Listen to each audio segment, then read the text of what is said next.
You can support this show at patreon.com/ASAPodcasting.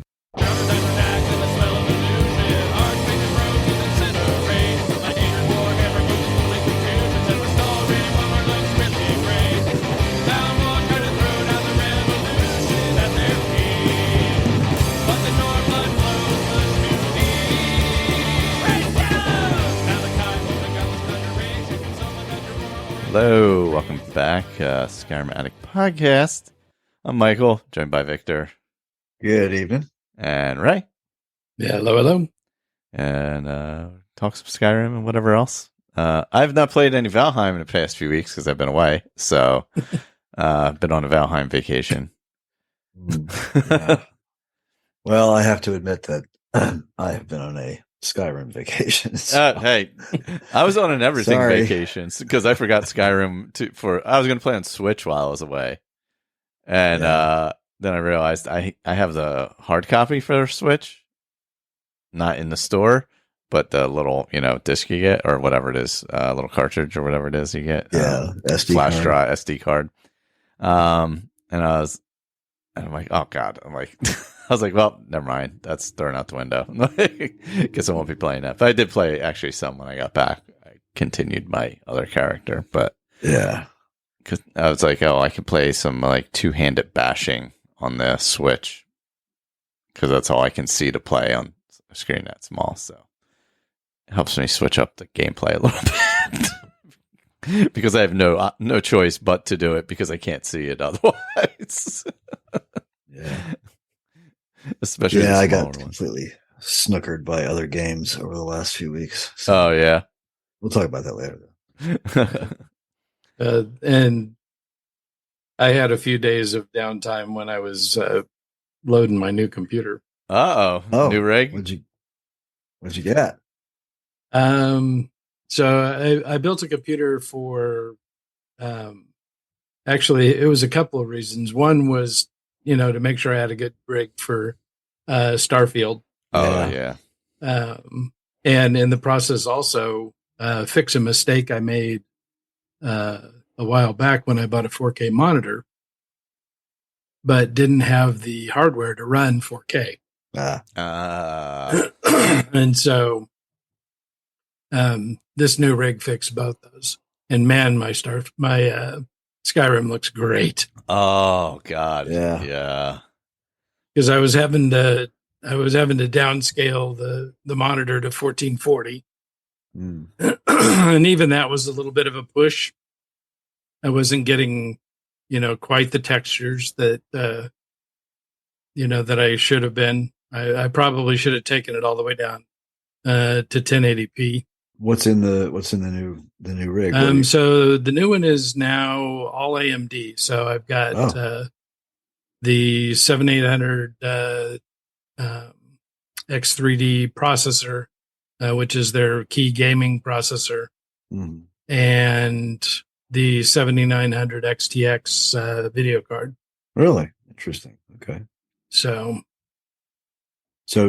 no problems. I've never done anything but NVIDIA, so it's it's a super strong video card. Yeah. I think even the 4090 might only have 16 or 18 gigabytes of VRAM. Sounds about and right. This one's got 24. Nice. So it's a strong card.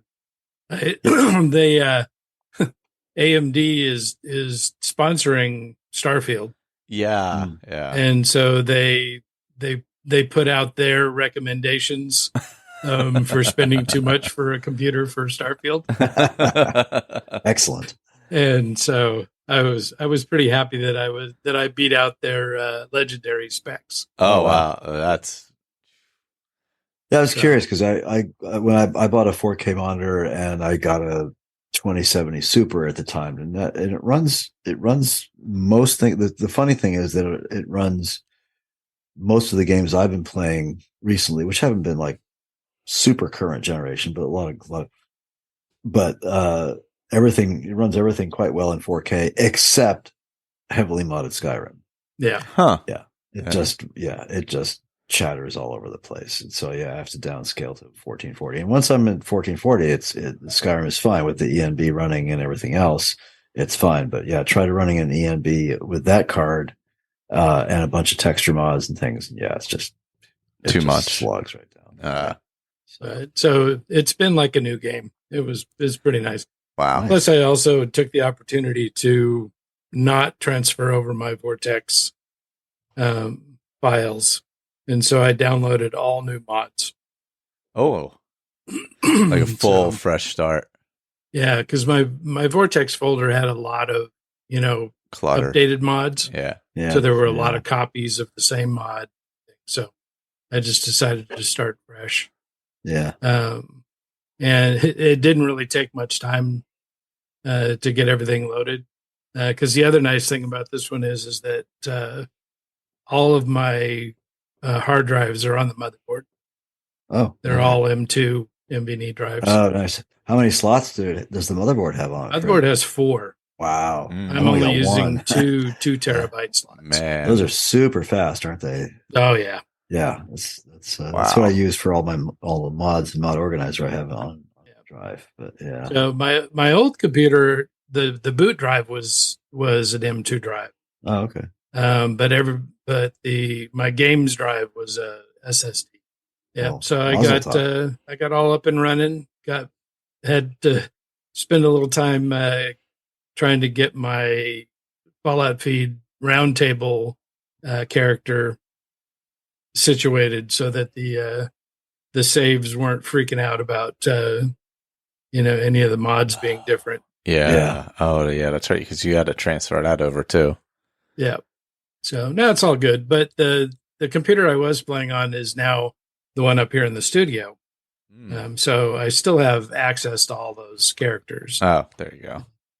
Up here in the peace and quiet of the studio instead of downstairs in the hustle and bustle. Nice. But I put a picture of the computer in the general chat on Discord. It's RGB, but it's got 11 fans. Oh, wow! Oh, look at that! And there's so much cooling in this thing that even when I'm playing Skyrim, sometimes the video card fans don't turn on. Jeez. Wow. So it's liquid cool? I see the CPU is liquid cooled. The GPU is fan drive. And you built that? That's all home built? Yeah. Yeah. Okay, cool. Nice case. Yeah, I fell in love with the case, so it's definitely cool. Now I just got there's a big void in the case, and so now I need to find some kind of a decoration to put in there. So I assume you've had the furnace removed from the house, etc. Because you won't need it anymore, right? But so the funny thing is that this AMD processor, even though it's night and day faster than the one I had, this series is super, super low power. Oh, wow. And so it runs, it was averaging about 27 centigrade. Oh. While it was running. Now, it got up to 82 when I did a stress test on it. The maximum operating temperature is 89. So it's not bad at all. The air, if you put your hand up to the fans, the air is cool coming out of it. Wow. So that's pretty impressive. Definitely an efficient machine. Yeah. Yeah. Fun to look at. I mean, that'll be nice for sure for kicking off Starfield. Oh, yeah. You'll get like the full experience right away, at least. Because on PC, you can do 60 frames, right? It was only. Yeah, I don't think it's capped it is on console on Xbox. Yeah, console it's capped at 30. Even on the high end consoles. Yeah, they capped it capped it at 30. Keep it even, as opposed to having the rate change variable. Yeah, my old Xbox is dying. I had my grandson over this last weekend. And, he was trying to play Red Dead 2 on it, and it kept like just sort of, it would play for a while and then it would shut off spontaneously, and then it would come back, and then it would shut down again, and then it would shut down again, restart. Yeah, it's just enough to drive a kid crazy. Yeah. He was okay with it. He's chill. He's pretty chill. I gave him a Steam Deck to play with, play Hogwarts on. He was getting into Oh, there you go. Well, I've been playing a lot of different deities. Oh, have you? Have you still been going through the deities? Okay. Yeah. How many different ones have you? I had done Clavicus Vile with on Winter Sun. Okay. So I decided to try it on Gods and Worship. Winter Sun, hands down better. Okay. It, like you were saying with Hermaeus Mora being really hard to, to level up with. There's only two things other than praying that Clavicus Vile likes in Gods and Worship, and that's he likes bribing and intimidating. Oh, nice. And the opportunities for that are really kind of slim. I mean, unless you go around, purposefully getting caught stealing stuff, you don't have a lot of opportunities. So it was a pretty painful. And the thing with the Winter Sun is you've got the packs.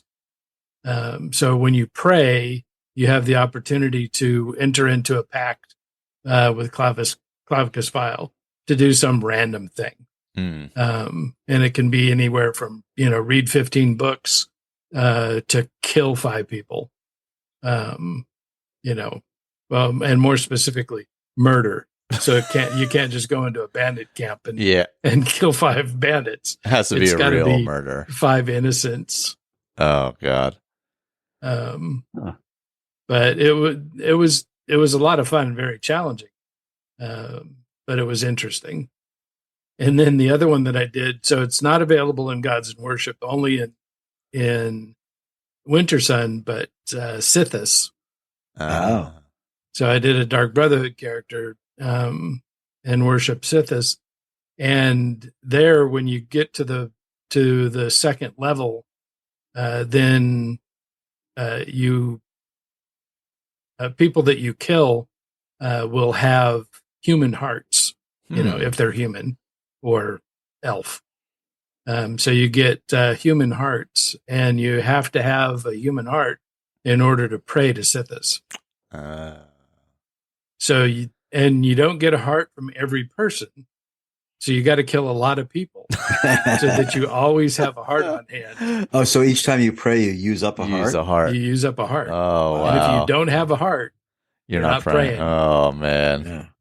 So, but that was a lot of fun. Oh, that's cool. And, fortunately, bandits give up hearts. So at least there's a lot of them floating around. Yeah. I didn't have to only kill, nice people. That's good.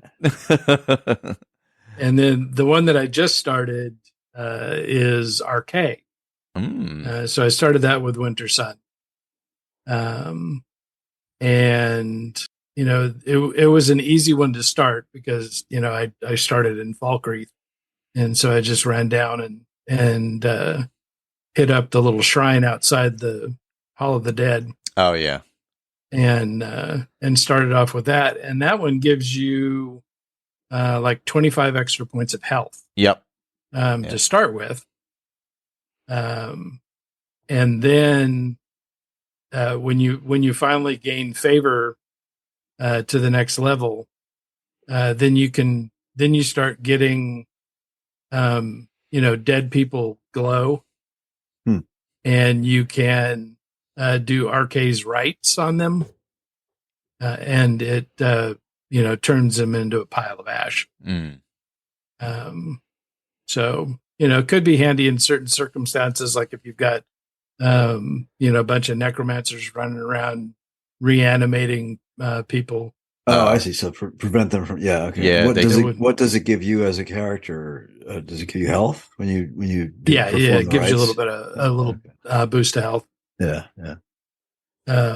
And then you also get, on top of being able to do the rights, you also get a boost to health regen. Okay. Yeah. Nice. So that one's been kind of interesting. So what kind of characters are you playing? I mean, what play style are you using for? Are they all the same, or are you? No. Each one was a different character. So the Sithis one, of course, was a sneaky daggers.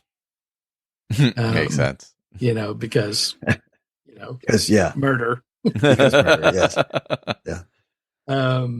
The one with RK, I actually started playing around with the woodork character. Oh, cool. From Skyrim. Oh, the woodwork. Mm-hmm. Yeah. Yeah. So essentially, it's just a sneaky archer. Yeah. That's true. That's a good one. Yeah. Sneaky archer. Yeah.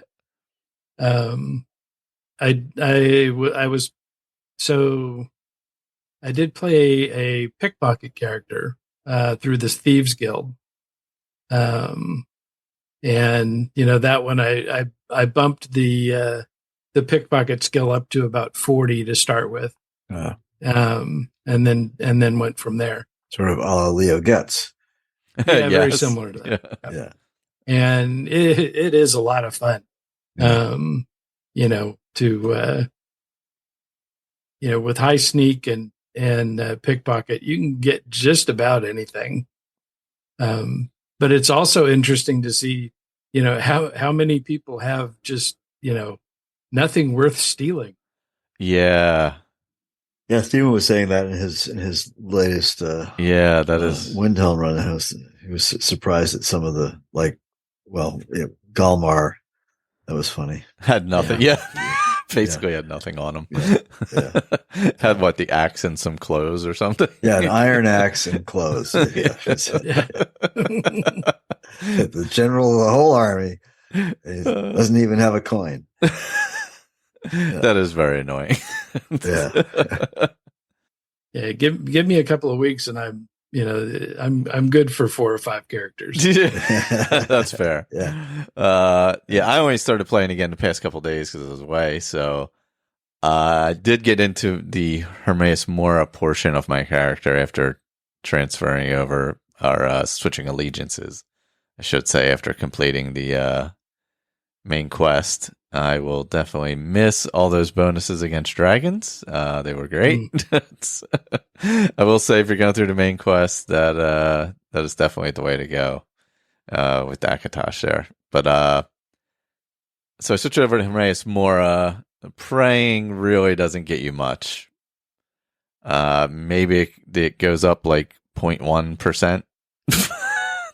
Not even 1%. But you collect these Eldritch pages, and then you can bind them into tomes at I think at the leather station. You can bind them into tomes. But they're on as you're going. So I've been finding them because I went to start the Dragonborn quest. So I went to Mirex's temple there, and as you're going all the way down in with Freya, a bunch of people as we were killing them, and Draugr as we were killing them would have a page on them, and I would read it, and the favor would go up some, and I'm all the way up to maybe 30 now. After going through the entire temple. So some of those are a real slow burn. Yeah, I'm whoa, it's taking forever, but I'm still grinding away. I got all the way through the temple, got back out again. Slowly working my way around to the stones to shut them down, the wind, the air, all that. I have 2 of them done now, and then I got to stop at Telvanni, and we start the Black Book quest there. So but it's a slow grind with with Hermaeus. It's not as fast as some of the other ones. You do get your spells and effects that you cast on yourself lasts 15% longer. The Shrine Blessing. The next one up is find the Eldritch pages, and that, you can create tomes that improve your magic and your shouts. And then the Devotee, which is the top one, you can pray to permanently raise a skill of your choice by 1 level. And that'll drop you down 5%, which could take hours to get back. But I mean, it's a pretty solid. I like using Hermaeus Mora for this quest, though, since it's so integral, for it. Yeah, I finished. After I finished the main quest, I finished up discerning the transmundane. I got caught in Liar's Retreat for a while to get all the blood, because that's where you can get most of the blood that you need for the extractor. I think the only one that's not in there is the High Elf.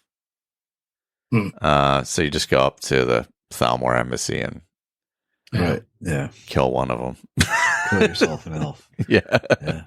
That was pretty simple solution to that. But yeah, Liar's Retreat, of course, has all the other ones. But that was way harder than I remembered, and I forgot how long that back tunnel is, or the back cave section that goes down into the Falmer area, where they have the bandits held and stuff like that. It's the where is that? Liar's Retreat is the one where you come in and it's essentially a tavern. But and there's all the Falmer in there, and all the bandits are dead. So except for the one that's hiding in the one room. And then once you clear everybody out, wait, I'm thinking of the one over by Shores. Oh, right, sure. That's the vampire thing. Movar's. Where is Liar's? I forget where Liar's Retreat actually is located. I'm trying to think. It's kind of that little island just across from Dragon's Bridge and Karthwasten. Yeah. That's it. It's in that area over. Yeah. Robbers Gorge. Yeah, there's Robbers Gorge is on the way between Dragon's Bridge and Rorikstead, right? So this is northeast of Karthwasten. Oh, that's way over. Yeah. Okay. Yeah. Okay, so it's farther east than Well, no, I guess that's about been a while right. since It's across the river, right? Yeah, it's across the river. Yeah. It's northeast of Markarth, basically. Yeah, near Broken Tower Redoubt. Okay. Yeah, and that's a pretty dicey area. There's a lot of bad guys going on there. Yeah. Broken Tower in particular. Yeah. There's a lot going on over that way. And once you get through it and come back out, don't the bandits show up again? Yeah, they come back. So after you get through, and I'm not using any armor still, but I am getting I'm getting much better as a mage, so I'm kind of at that tipping point now where I can pretty much cast whatever it is, elemental, not it's above burst, whatever the next one is, two-handed of that, a double-handed of that, and it costs me 5 magicka or something. With all the I have enough enchantments and stuff where it's the cost is so low that I'm just throwing it everywhere at this point, and the magic is barely going down. Of course, I've put nothing into health. Elemental blast. Yeah, you get an elemental blast. The problem is it kills everybody. So if you have somebody Freya gets hit a lot, thankfully she can't die. But when we were going through the Dragonborn portion, it was I'm sorry, Freya, but there's a lot of people in here. Here, take this handy resist fire potion. Yeah. The problem is it does everything. Yeah, that's true. So there's really no helpful potion. Yeah, after the last podcast, I played for a while with the Periac guy, and he's so high level now in restoration that I'm using a lot of expert disease spells. And pretty powerful. And so, yeah, I don't have a follower because there's so much AoE with those that they just, they spread everywhere. But they're super powerful. I forget Death Cloud, I think is one. And I have Apocalypse and something else, plus a few specific disease mods loaded. And they just kill everything, including things like Chorus and stuff that, but he's still quite weak to poison and disease. So you get hit by a Fulmer arrow and you don't you're like pay attention and boom, you're dead. I've been killed very quickly, not looking many times. Yeah. And I have pretty high level sneak, so I don't set off the pressure plates or anything.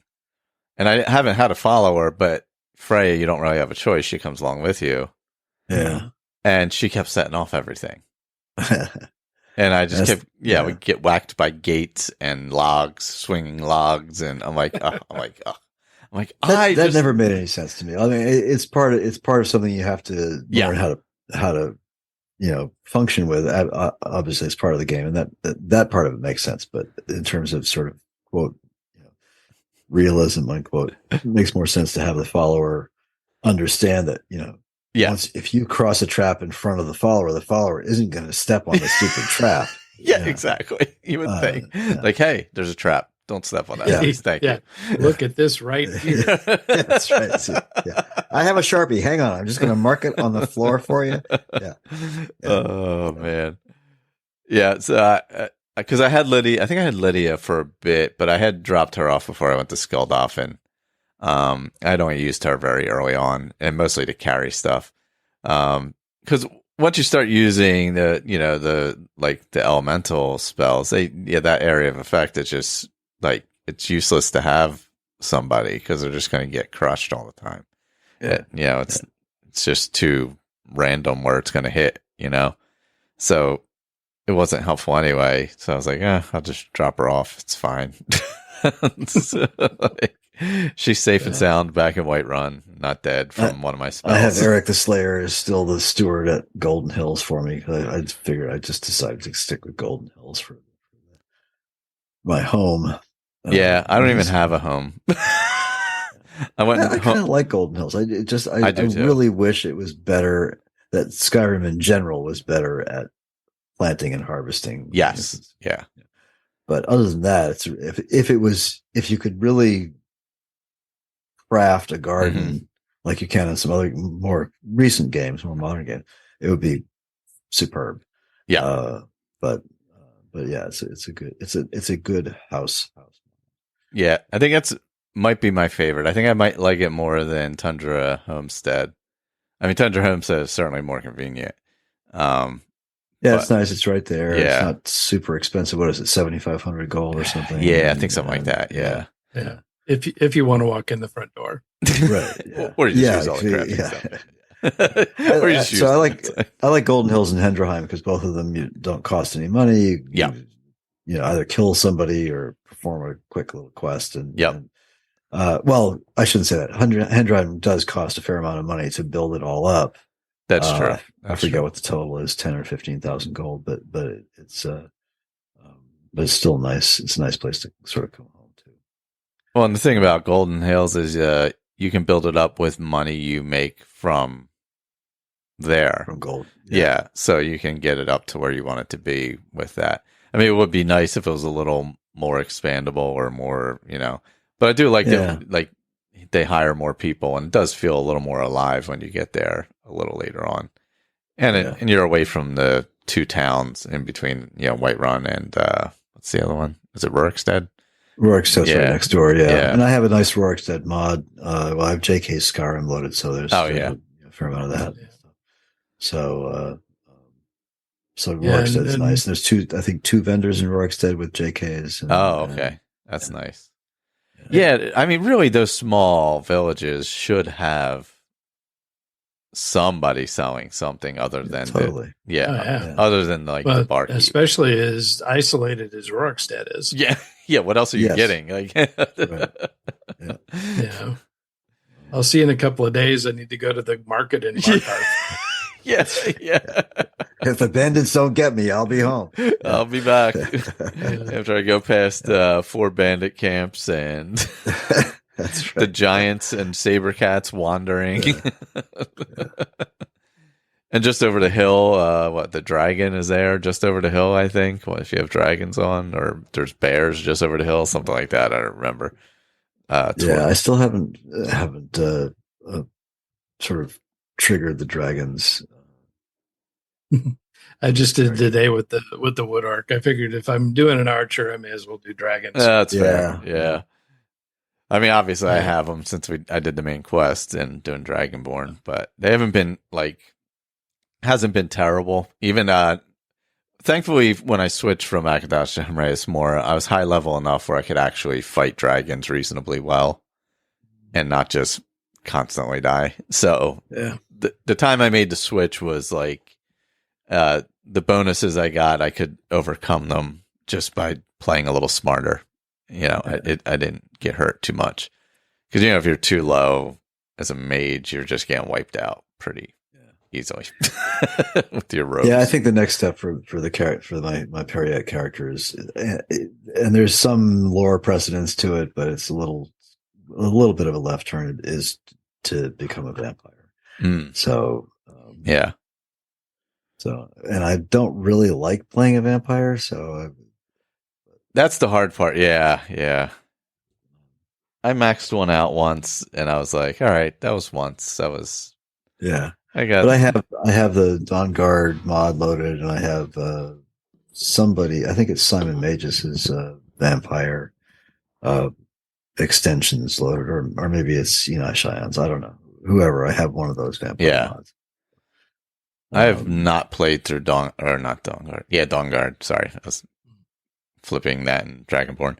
I haven't played through Dawn Guard in a long, the full quest line in quite a long time. Probably a couple of years. Yeah, for sure.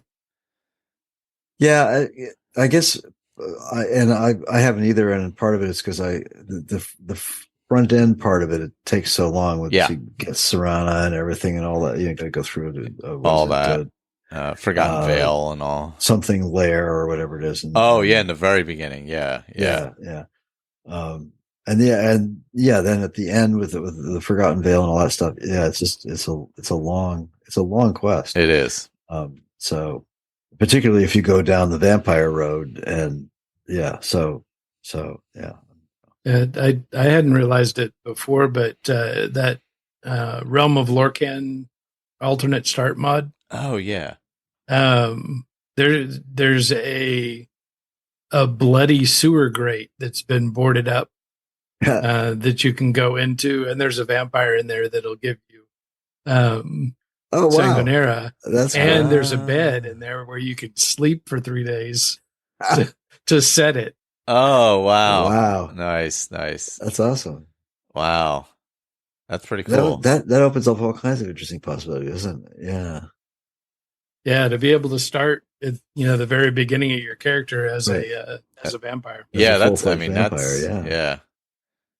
That's way different. Yeah, God, there's so many options. There's the amount of options in the Realm of Lorcan thing is. It's pretty wild. Yeah.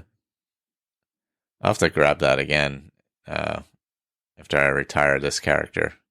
I want to finish Dragonborn though, because I haven't really finished it in quite a while. I think I did with a vanilla character I played a couple of years ago, but otherwise I haven't played through it. I am not looking forward to flying the dragon, however. But no, that's always luckily it's short. Yeah, I've actually finished that DLC more times than I've actually finished the main quest. Oh, really? Yeah. Wow. I think I've still finished the main more, but it's probably. I just recently did it with that ninth priest character. Oh yeah, because he was a dragon priest. That's right. Yeah, one of the Skypothesis characters. Yeah. Oh, we did have. Oh, I forgot about that. I almost forgot again. We did have 2 emails. Let's see. We had one from Dominic from Austria, actually. Every once in a while, I start to listen to your old Skyrim podcast again. Still love this game even after all these years. And every time I listen, I hear you guys talking about these quests in a dungeon here and there and a storyline there, and I see these things in my head like I played yesterday. After all this time, it still feels like coming home, like visiting Riverwood for the 7,258th time. Yeah. I just wanted to thank you all for the effort and work and time you've invested in the podcast.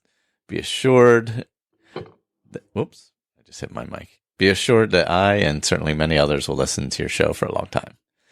Best wishes, Dominic. So thank you. Appreciate that. That's awesome. Yeah. Thank you. And Dominic, yeah, totally. It is like coming home. Yeah. I agree. Yeah. It was very much like that. Yeah. Yeah. I mean, it's been 10 years of a podcast. So, Yep. and what are we, 12 years of the game or whatever at this point.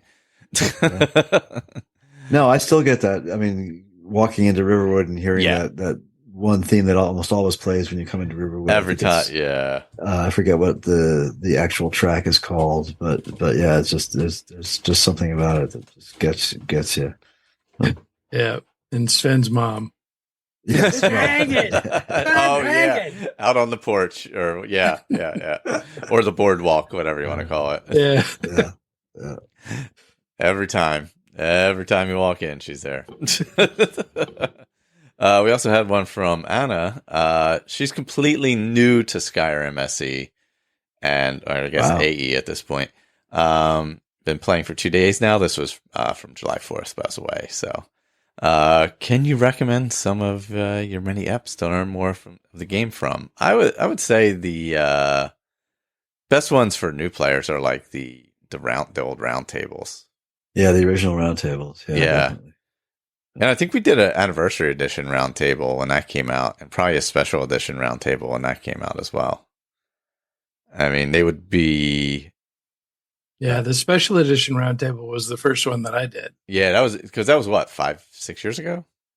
I mean, who knows? They've released so many editions at this point. Yeah. I'd be guessing.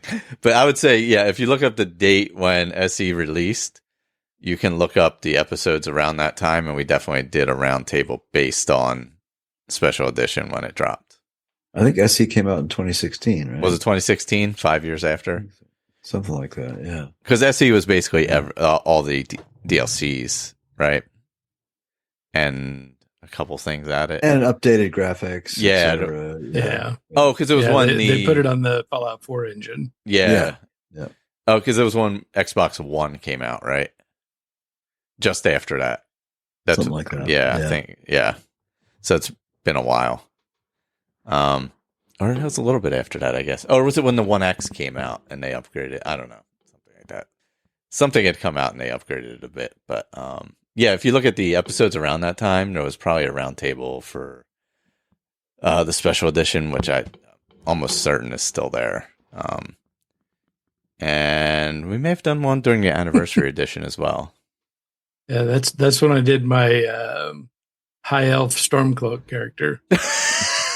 That's a mix. Oh, was that randomized for you? I think so. Never knew what that would bring. Yeah. High elf Stormcloak. Oh my gosh. We also have we have another story, the fourth part of Leo Gets. Technically the third part of the story, fourth episode, we'll say, where he's going to meet some nice young fellow in nice young chap in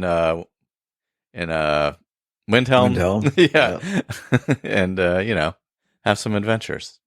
Well, hello adventurers, it's Steve from Skyrim Book Club, and we're back with day 3 in the life of Leo Getz, treasure hunter extraordinaire.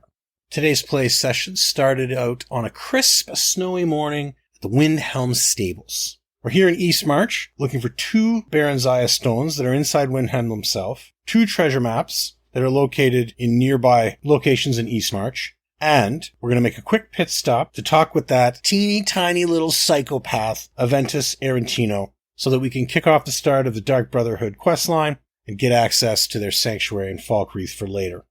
The first map we're looking for is Treasure Map 3, which is located in Riverside Shack, which, if you basically go straight south from the Windhelm Stables, you only need to go maybe like a 1 or 2 minute run down the river, stick on the bank itself, and you'll come up on the Riverside Shack. Now, when I was researching this, I recognized the location from just exploring around with other characters over the time. And while the image didn't show any bad guys in it, I had this feeling that they weren't just going to give you this map for free, you know? So I approach with caution. I've got Pacify in one hand, Invisibility in the other, and I've got Voice of the Emperor queued up because I remembered after recording the audio for the last run that I got killed like 5 or 6 times in a row by that necromancer without even once remembering that I had the Voice of the Emperor power. Although I have to admit, I think it turned into a better story, don't you? Nonetheless, we start making our way towards Riverside Shack.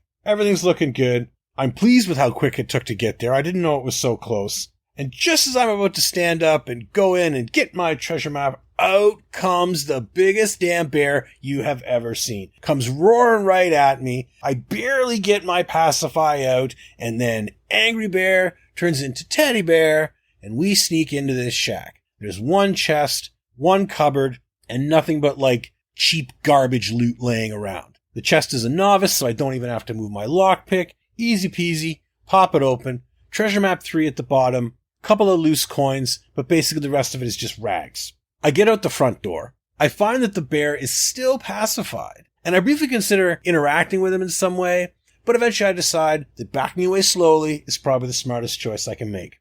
Next up, we're going to go to Trader's Post. So I basically just go north right back to the Windhelm stables. You go east from there, down the road, you're going to pass like 3 farms, and then as the road curves to go up, that's the Trader's Post. Now, again, from previous experience, because I've tripped over this building a number of times, I know there's like 4 or 5 guards in there. So I decided that what I'm going to do is just wait. I go back down the road far enough that none of these guys are going to see me if they happen to be patrolling around or whatever. I hang out near the last farm, pick all of his wheat because, you know, healing potions, right? And I wait until like 1 o'clock in the morning. Now I'm doing this for 2 reasons. I'm hoping that they'll be sleeping, obviously, and I can just glide in there, sniff around and find the map. But also, I do have that Night Thief perk for pickpocketing. And adventuring isn't free, you know. So I thought I would double my chances or improve my chances of maybe getting a little bit of side loot, you know? Well, as it turns out, bad guys are lazy guys who like to sleep all day and stay up all night drinking mead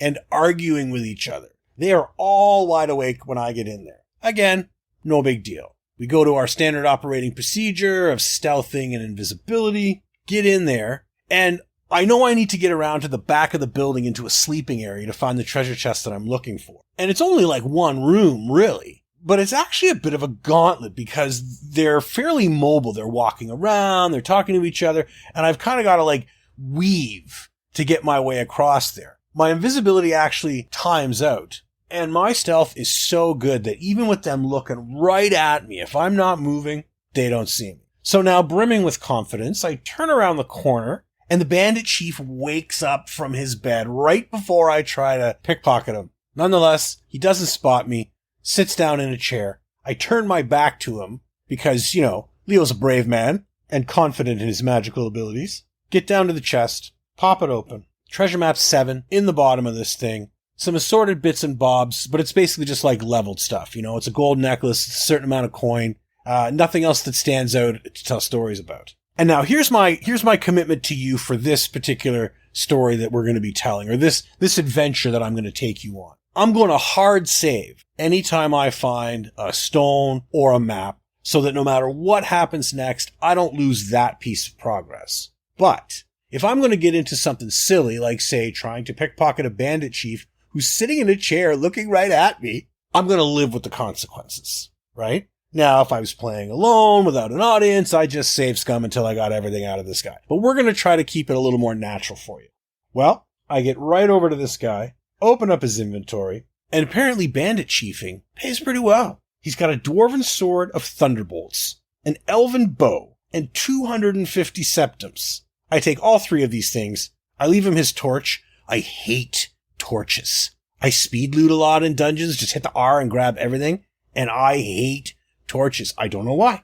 I'm sure they're perfectly useful, but that's the item that I pick up that drives me crazy. Is there any like clutter item that drives you nuts? Do you end up with baskets or bowls or whatever? Me, it's torches. I hate them. Anyways, enough of this. I leave him with his torch, but now I'm feeling pretty brave. I'm like, well, if the bandit chief isn't going to catch me when I'm staring right at him, clearly these low-level bandit nobodies are not going to see me, right? I get right up on one of these bandits, and just as I hit the E to pickpocket her, she decides this is when she's going to stand up from the table and turn, and she's looking right at me, and it goes off. They all get mad, they start shooting arrows, and for a second I start just doing my run away and hide thing, and then I'm like, no, that's right, we're supposed to be practicing Voice of the Emperor. Pow! Golden light flows out of Leo Getz' beautiful, beautiful face. The voice of the Emperor descends from the heavens and tells them to be calm. And so they were be calm. I take advantage of this opportunity to test and see if I can pacify someone who's already under the effect of the voice of the Emperor. And sure enough, you can. But it turns out I can only pacify 2 people in a row before my magicka runs out. All of the shenanigans, while being a useful lesson, turns out to be an entire waste of time because they have nothing. Fur armor, $6, steel dagger. It's all a giant waste of time. I get out of there with my bandit chief loot and my treasure map. I count myself lucky and I run back to the Windhelm stables. So next up, I want to go into Windhelm proper, hit up the House of Clan Shattershield, then go to the Palace of Kings to get a stone in each one of these locations. But having just had such wonderful success with Voice of the Emperor, and considering I'm going to be breaking into somebody's house and or breaking into a, I don't know, armed fortress full of stormcloaks, I thought it might be useful to have Voice of the Emperor back. So I cheese the game a little bit. I wait for like 24 hours outside the gate. It's about 2 o'clock in the morning when I go into Windhelm. I find Clan Shattershield House without much trouble. It's apparently on the west side of Windhelm, and while I don't spend a lot of time here, I don't get terribly lost looking for it either. I would say Windhelm is the second most confusing city for me. I find Markarth the worst, the absolute worst. Who builds a city like that? But Windhelm equally, lots of little like warrens and alleys and cul-de-sacs and that sort of thing.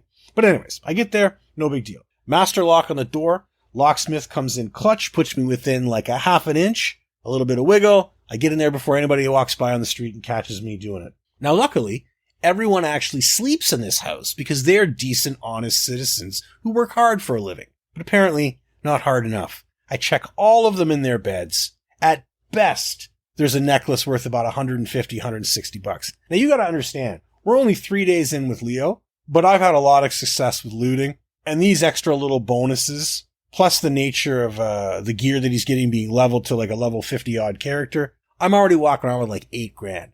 So at this point, like I said before, I'm not a junk dealer. I'm not selling costume jewelry down at the local Bits and Bob's shop. At this point, I'm looking for enchanted gear or something like high value, low weight. Like I want rubies, I want emeralds, this kind of stuff. So Clan Shattershield has none of that. No problem. Obviously, the stone is in the very last room that I check. It's upstairs, sort of in the back of the building, maybe on the north side if you're looking at the compass. But sitting there, pretty as you please on a cupboard. Nice and easy. Loot the gem. Tiptoe through the tulips all the way out the front door. Don't even wake anybody up. And we're off to the Palace of Kings. So I get in there no trouble. And as always happens the first time you go in there, Gunther, I believe his name is sitting there talking to Ulfric Stormcloak. And he's just trying to prove that he's the absolute toughest Nord that ever Norded in Nordland. You know? If negotiating means sticking a spear in their eye, then I'll do that. And on it goes, right? So I'm thinking to myself, like, all right, this is this guy's general, eh? Like, I know I'm going to find this gemstone in here somewhere. I'm going to sneak over there and see what this guy is carrying. Well, this man, apparently number 2 to Ulfric Stormcloak himself, has an iron battle axe and some clothes. He doesn't have a single septum to his name. No wonder he's mad at the Empire. But I am so disgusted by this. So disgusted by the fact that the common city guard has more loot than the general of the Stormcloak army that I don't even remember to check out what Ulfric Stormcloak has got in his pockets. I just walk away and start wandering around here looking for my gemstone. So I zig when I should have zagged, and I end up wasting a bunch of time walking around in the guard barracks. But I discover in the process of doing this that there's no aggro just walking around. Because of course that makes sense in hindsight, because you can go in there if you want to go down that side of the Civil War. They're not going to attack you by default until you've picked a side. So I haven't gone anywhere near that quest line. I'm nobody's friend or enemy, so I'm able to wander freely, which is convenient because there are a lot of guards everywhere in this place.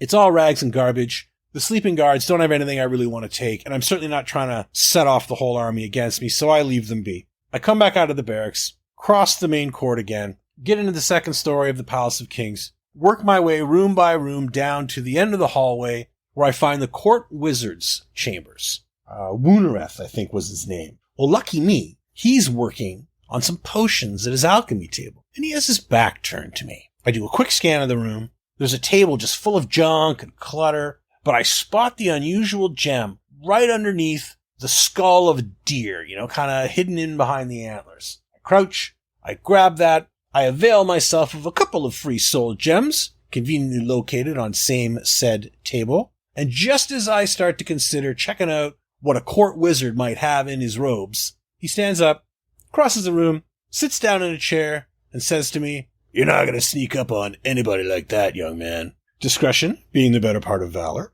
And, as aforementioned, I'm already rich. I decide I'm not going to risk it. I'm going to get out of here before he starts scanning the room and realizing half of his shiny baubles are now missing from his table. I'm off like a dirty shirt, out the front door, nobody the wiser. 2 maps, 2 Baron's Eye stones, very little conflict to show for it so far. So I'm well pleased. This is Leo working, and I get all excited and greedy. I want to go outside and open the maps and see where we're going to get our loot, and I completely forget that I have a meeting with a tiny little terrorist who wants me to kill some woman who runs an orphanage. But thankfully, helpful guards are helpful, and I get the pre-canned line from one of the Windhelm guards about what that little boy is up to. Fair enough. Thanks for the reminder. I won't even rob you as a courtesy for you being so helpful. We zip over into his house, open the door, get in there, creep up on him, and as I'm watching him perform the ritual, I realize that I actually missed an opportunity with Skyrim Book Club to use his dialogue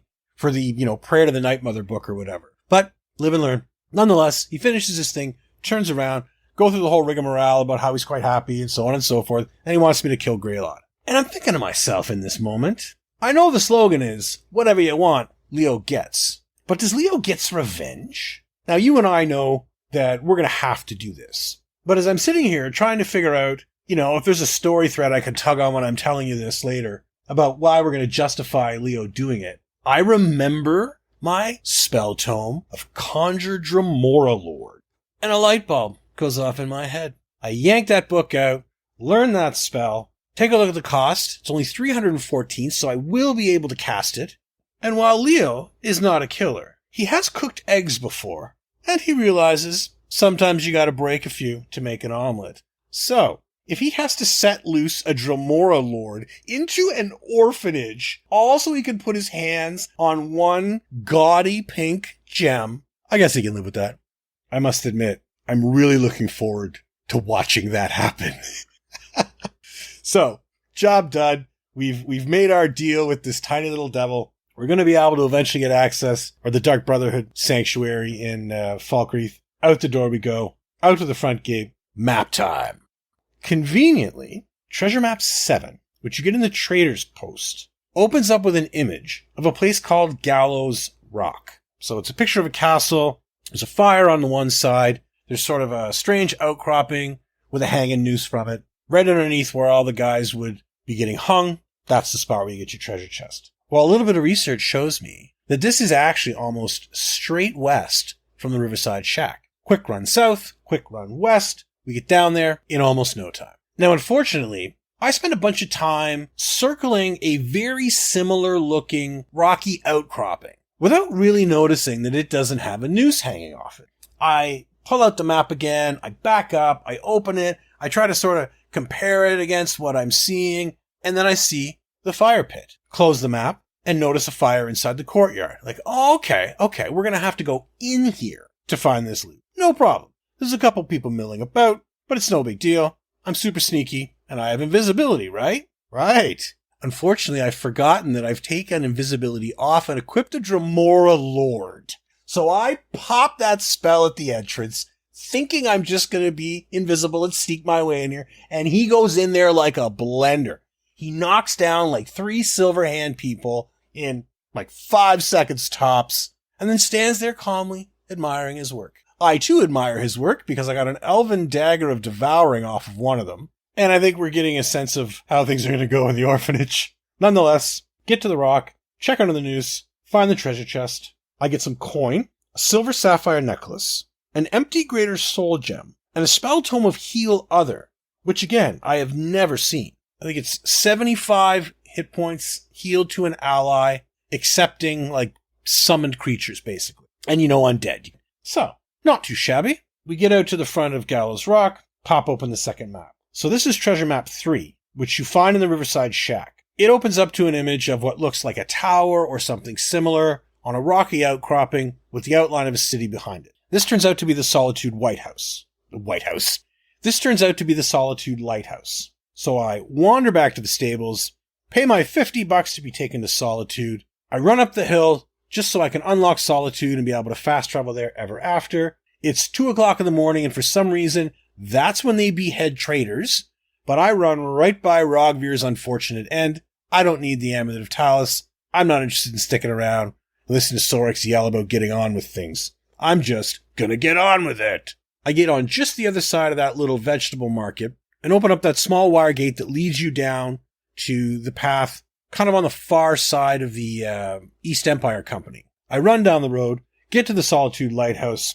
I get my left and right confused, but eventually, after a little bit of looking, I find it underneath a little rock outcropping just behind the Solitude Lighthouse as depicted in the image. Pop that baby open. Now, the main piece out of this one was a hunting bow of draining, which will do 20 points of magic damage. Decent coin. And when I say decent, we're talking like an average range of, 250, 300 is about what I'm seeing. I get a golden ring, a golden necklace, an empty lesser gem, and again, I think I leave behind a mundane piece of kit like a dagger or a pair of gauntlets or something like that. I get back up in front of the lighthouse, I take a little selfie with the moon. All in all, a fine day's work. We save, stop down, and close Skyrim for the day. Now I have to say that I'm most pleased with remembering to use Voice of the Emperor. Again, I think it's really funny he got killed a half a dozen times by that arch necromancer, but I really need to get into the habit of that being one of the things that he can do. The time that bought me to breathe and think after the bandit camp at the Trader's Post went off was definitely meaningful. My heart gets to pumping a lot when I play Skyrim, and I tend to forget the things that my character is capable of in a lot of cases. So I'm really going to work hard to work that Voice of the Emperor into my gameplay. We're 4 treasure maps in at this point, and my feeling is so far, the treasure map loot is okay. I've definitely seen some things that I haven't encountered in the game before. And I'd say it's kind of on par with the loot you're getting out of a boss chest at the end of a, mid-level dungeon or something like that. I guess I'm not complaining, but by the same token, I haven't really had a wow moment yet, I have to say I like how close everything was grouped together here in Windhelm. I got 2 gems, 2 maps, and one of the treasure chests, all in Eastmarch fairly close together. And really, if you can make the most money in the least amount of time, isn't that the job everybody wants? Thank you once again for having me on the show, listening to my silly tales, for everything that all of you at ASA Podcast do for all of us in the larger community. I hope all my fellow Skyrim addicts are successfully completing quests and continuing to find new and interesting ways to enjoy this game. Until next time, my friends, happy Skyrimming. This was a good one. I enjoyed his commentary. He's very eloquent. Yeah, no, it was pretty hilarious. So Stephen from Skyrim Book Club, that was him there. He Leo gets now. I was just crying. I'm off like a dirty shirt. Yeah. Is that a Canadian thing or something? I don't know. Maybe. But and his accent. So when he was talking about, he was going down the road up from Windhelm, and he stopped at the farm to pick all the guys' weed. Yeah. To listen to it again. Oh, he said wheat. Yeah. What mod is that? Yeah. There's got to be a mod for that, right? Yeah. I imagine. Well, adventuring isn't free, It's fair. It's fair. Yeah. Where was it that he went into and he meant to cast Calm and he ended up casting the Dremora Lord It was towards the end of the thing there. Yeah, it was later on in the commentary. Yes. And then he was dreaming of doing it at Greylaud's at the orphanage. Yes. Yeah, so I'll be anxious to hear the next episode because, somehow or another, he's got to get Greylaud aggroed. Yes. For the Dremor Lord to actually attack her. Or it'll just wander around in there. Yeah. Because it won't attack any of the kids. And it won't attack. Because it doesn't attack just anybody, right? No, it has to be. I think they have to be an enemy like or a be aggroed. So it's got to be something that's aggroed against you. Yeah.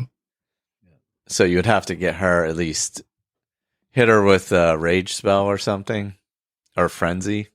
Yeah, frenzy would do it. Yeah, but if you do that, the kids will kill her, or the helper will kill her. What's her name? Because I've done that plenty of times. If you throw the frenzy spell in there and then just let it go to town. Keep your hands clean. Depends on the type of character you're playing, I guess. Yeah. And he is playing a sneakier character, so. Yeah. Very sneaky character, as a matter of fact. A sneaky character with a lot of integrity because, he had an opportunity to pickpocket a guard that had helped him, but he chose not to. Yes. Yeah. I did like that. Yeah. Honor amongst thieves. Yes. Absolutely. I did like that. Leo's a good guy. Yeah. Yeah. Well, and I actually agree. He made a comment about torches, and I totally agree with torches. That was, I throw them away. I never use them. I never take them. They're useless, especially in vanilla Skyrim where you don't really need any bright light. If you're playing with a mod that darkens everything down, that's different. And the torches might help depending on how the mod author handled the light sources, but they're generally completely worthless. So I did find one time where I had to have a torch. I had used an alternate start character and was going through the Thieves Guild. And so I had to, light the beehives on fire. Oh, yeah. Oh, yeah. And, depending on what alternate start you use, you don't start with flames. So you didn't have anything. I had no spells at all. Gotcha. Not even healing. And so I had to go run around and find a freaking torch so that I could light the beehives on fire. Oh, you know what? I think that happened to me on my last character. I did, what is that place? The beehive, that quest. The last Thieves Guild character I did a few months ago, I had the same issue because I didn't have any spells. Yeah. And I had to go find a torch to light them on fire. I was like, oh, God, I've never done this without a spell. I mean, I think that as far as the times I've done that, I've done the same thing either with flame or torches to light them off. I've had better luck not screwing it up with the torch with torches than I have with the flame spells. Yeah, because you can burn too many with the flame spells, right? And then you get trouble. Maven pissed off at you. Yes, and which has, of course, zero consequences. Yeah, there is literally no consequences because it's Skyrim. Yeah, because I think I actually burned down like all of them, and you're supposed to do like 3, right, I think. And I was like, and Brynjolf wags his finger at you, and that's about it. It's like, hey, you're supposed to only do 3. I'm like, yeah. You just kind of throw the fire out there. And it has a mind of its own. Right. These things happen. Yeah. Anyway, it was definitely a good Leo Gets episode. Oh yes. Yeah. Definitely was. Oh man. Let's see. Oh, and sorry, just when he describes the first thing at the Riverside cabin or whatever, he said he got attacked by a bear. I usually get attacked by a saber cat there. It's usually bears for me. Huh. Or am I thinking of the wrong place? There's a saber cat. There's a saber cat right across the river. Yeah, across the river there is. Yeah. Huh. Okay. So if you go out into the river to try to get away from the bear, you go right into the saber cat. Oh, the bear is inside the cabin. That's right. Yep. And the saber cat's out. Okay. All right. Yep. Oh yeah, the saber cat's wandering along. The bear's in the cabin. Right. That's Okay. Yeah. Got it. The saber cat's more up on the ledge, maybe. Right on the side of the hill there. Yeah, because it goes up to the road that runs past that the little ruins with all the mages in it. Oh yeah. Oh yeah. Yeah. Yep. Yeah. But I love Steven's storytelling. Yeah. Yeah. He does such a good job. That he does. Let's see. So, oh yeah, you were on hiatus from Skyrim. So what else were you playing, Victor? Anything? Oh yeah. So I played a little bit. Like I said, after the last podcast, I played for a few days. The same, and then I just thought, I need something different. So I dove back into the Tomb Raiders. Oh, nice. And so I played I played it all the way through the first reboot, which was 2013 maybe, or for whatever the first one was, Tomb Raider. The first Tomb Raider. It still holds up extremely well. It's a great game. Super polished. And I love those. It's like Uncharted and a bunch of other games like that, sort of an action adventure, parkour. The only thing that especially with the first one that's a little irritating is all the quick time. You have to the timed quick times where you have to sort of memorize the moves and get through that. But it is a great game. It really is. So I played through all that. Now I'm about halfway through the second one, which is Rise of the Tomb Raider, which has more.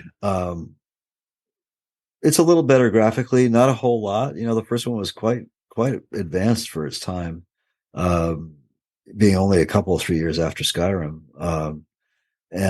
So Rise of the Tomb Raider looks a little bit nicer, has quite a bit more crafting to it. So you can gather a lot more. You can actually gather stuff and craft different kinds of arrows and things like that. And there's different modifications to weapons that you don't get in the first game, and a little bit less of the quick time stuff, and a little more fleshed out storyline. But it's a good game. It takes place sort of in Siberia, and I haven't gotten to Shadow of the Tomb Raider, but I'm having a lot of fun playing through those.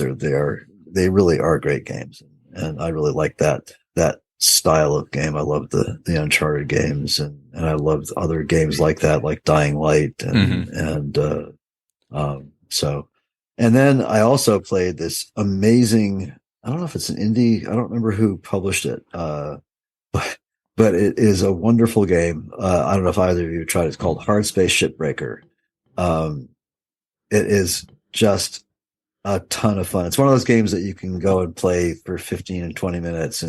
And essentially you're a shipbreaker. You were sort of a ne'er-do-well or whatever that needed some extra money. So you sold your soul to the corporate, the giant, intergalactic or interstellar, corporation.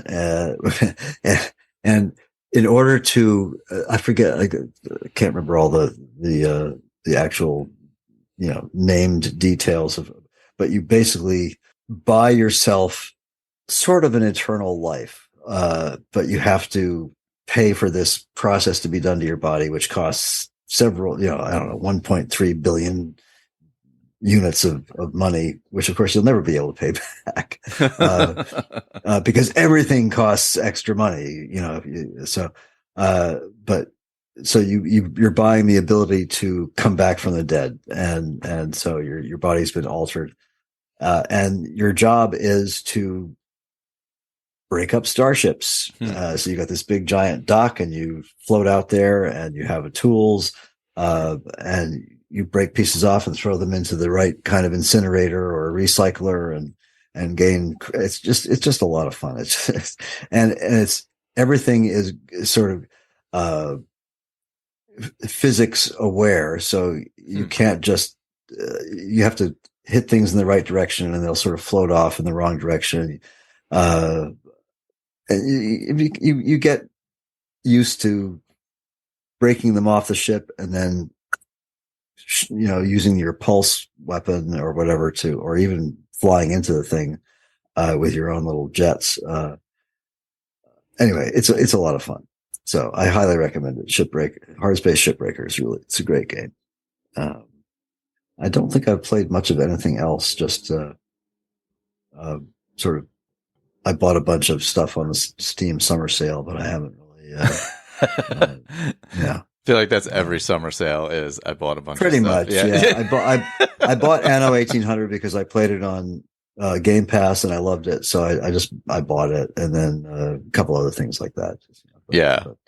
I don't think I played anything else at all during this time period. Maybe a little Valheim in the beginning. I think I played Valheim after the update where you could adjust make some gameplay adjustments. How much loot, how many things like that. Difficulty. Yeah, there have been several updates that I haven't even. Yeah. Won. I know Sean's played through Mistlands and everything, so he's finished with that. And you could turn it on so you could bring ore and stuff through the portals also.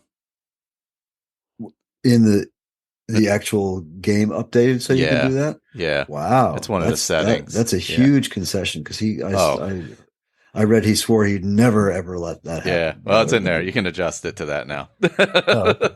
That's kind of cool. But it's nice because if you want the challenge, don't adjust it. If you have more limited time and want to actually get stuff, it's more feasible to. Yeah. I always thought you should be able to sort of level up to that. Yeah, I think actually that would be great too. That would be a better way to handle it probably when you get to X, land, Yeah, exactly. Biome or whatever. Or buy some sort of find a stone that allows you to do that. So whatever. Yeah. It's or at least be able to carry refined ore through the portals, whatever it takes. Something like that. Just one or the other. Yeah. Something like that. Yeah. That would be good. Yeah, because I had I don't even know, so much black metal because I was running around the plains, killing everything. Yeah. And it's great when you get to that point, isn't it? So, because they're so hard when at the beginning, it's so hard. Yeah. But I hadn't upgraded. I hadn't killed the one in the mountains yet. The dragon. Motor. Yeah, motor. Yeah, because I had a whole issue where I died and lost all my stuff. I eventually got the energy to go back and killed it. It was fine. Yep. Got everything back. Just took a day of travel or whatever, but sorry. Just as an aside, and I think we've said this before, that is what's so wonderful about that game. It just, you can do that kind of thing.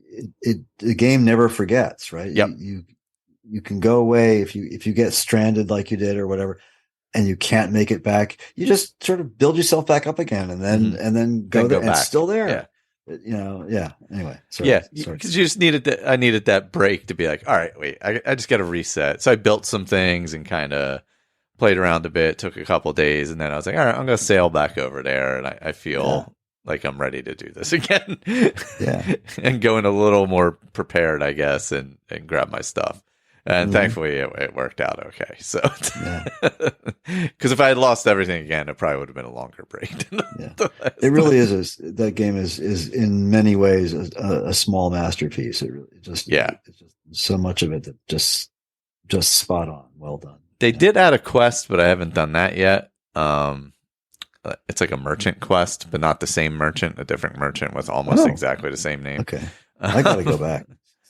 Yeah, so there was a few things at it, so it was pretty fun. The adjustments to the gameplay are really nice because you can fit it to what you can do during the day. I know what kind of time I have to be able to play it, so I'm all right, well, I need to adjust this to this and that to that, if you need more drops, you can adjust the amount of things that the mobs drop or things like that, so you can lower it or raise it. So so if you're I want to play a survival character like that, but I also want to do more building and crafting, you can have it do more drops. So basically, what they've added is difficulty levels. Yeah, essentially, yeah. Yeah. Okay. But instead of a singular one, you can change the different things. Yeah, And then that's there's also cool. a creative mode now where you can just build. So I thought there was one before. was there? No, I don't know. There was a beta. I think it was in the beta, but I think that it's official now. So nice. I haven't tried that yet, but yeah. Like if you just want to go in and build, homes and homesteads and stuff like that, it's great for that. Yeah. I want to take that part of the game and pull it out, and plop it into Skyrim. That would be amazing. Like if you could take the homesteading or home building or whatever and move it over to like Golden Hills, just if you had a plot where you could do every it. time I go to Golden Hills, I wish I was playing Valheim. Yeah. Like if you could just have Valheim in that area, like the building part of it, it would be that would be like fantastic. Yep. It would like set it off a whole new level. Well, we know you've been playing on your new computer, right? Yeah, and it's still the big three. I haven't had time for anything else really. But, How's No Man's look on there? Oh, superb. That must be the flying and going into the planets must just look like it must be so smooth. It must. Yeah, and that's the big thing is that it's just so smooth. But there's so much vibrancy in the game that when you really get into a pretty planet, it is really incredible. The lighting is intense and the colors are off the chart. But the animals are still just as ugly. They are funky animals, I will say. Yeah, procedurally generated animals are pretty weird. They aren't much better than what was that game, the Peter Molyneux game? Was it Black and White or? That was the one thing. Yeah, the animals definitely are odd. We'll say that was one thing I definitely remember. Well, next time we'll have another Leo Getz. We'll be getting closer to Starfield. Yeah, it's actually not that far closer. Yeah, it's not that far away. Surprisingly, September 6th. So not very far. So sometime soon. Other than that, I don't think it. I think we're going to switch to, because I know there was some talk about a week or so ago in the Discord about survival. So maybe I'll do a vanilla survival using the in-game version of survival mode, which is not my favorite survival mode to say the least. But it's been a while since I used it because I didn't like it that much when I had when I did use it. So. It really isn't very good. It's not great. So maybe I'll do it just for the experience again. I don't know why I would want to put myself through that, but I will. Yeah, it's a little bit different with Fallout because it's it's tweakable enough to make it to make it interesting but not crippling. Yeah. You can't even touch water in Skyrim or you freeze to death half the time. Yeah, Requiem and Frostfall was like that. Yes. At least Frostfall had an MCM menu that you could change. But yes, the cold water penalties were okay, if you fall into the water in Antarctica, in the real world, yes, you'll probably die within a few minutes. But sure. If you're swimming in the Sea of Ghosts, you probably would die. But you wouldn't do that, would you? You'd go in a boat. Even if you had to make yourself a little raft that you could stay on top of the water without going in. And besides, you can't snowberries grow everywhere and people are going to eat them, right? Yeah. So that, that's the thing that kind of tweaks me is that, yes, I agree that you should freeze if you fall in the water in the Sea of Ghosts. But you shouldn't have to swim in the Sea of Ghosts to get where you're going. Yeah. Septimus Sigmus. Yeah, that is fair. Yeah. Or even if you're heading over to Solitude, there's just have a raft from one shore to the other, but there's a dock there. Why isn't there a little boat I can take across? Where's the ferryman? Yeah. I'll pay him. I don't care. Don't make me walk all the way to Dawnstar to catch the boat to go just to get to. That's right. I forgot there is actually a boat there you can take. You know what quest I have not done in a long time is Japheth's Folly. I don't even remember how to get to it. Isn't there a boat in Dawnstar you take or something? Is Japheth's Folly one of the shipwrecks? It's the one where you have to take the boat there, and then there's like the bombardment of the castle or something, or of the fort. I mean, not castle, but it's been a while. Yeah. Japheth's Folly. Here we go. Let's see. Pull it up real quick. It's part of Rise in the East. Oh, it's part of the East Empire Company's quest line. When you help the East Empire, there's pirates, and it's under attack. That's why I guess I just never go in there and start that quest. Yeah, it's not an easy one to do, and you certainly never think about it when you're, because you're usually the only times you're at the dock is to go to Solitude. Yeah, I mean Solstein. Yeah, exactly. Yeah, and this you have to start it at East Empire. So let's see, where's it start? Talk to the guard. So is it the one that you have to go to talk to the Argonian in the club there? That's probably down at the docks. No, actually, no. This is it must be a different one. You talk to the guard at the warehouse on the Solitude docks. Okay. Then you talk to an Imperial at the East Empire Company in Windhelm on the docks there. And then you have to steal the logbook that's actually like right next door or something, I think, if I'm not mistaken. Yeah, maybe that's what I'm thinking about. Yeah, and then you go... I think that's what you're thinking about, because you have to go in there and, where all the Argonians hang out. That's where that's where you steal the logbook, and then you go to Dawnstar and get on the boat.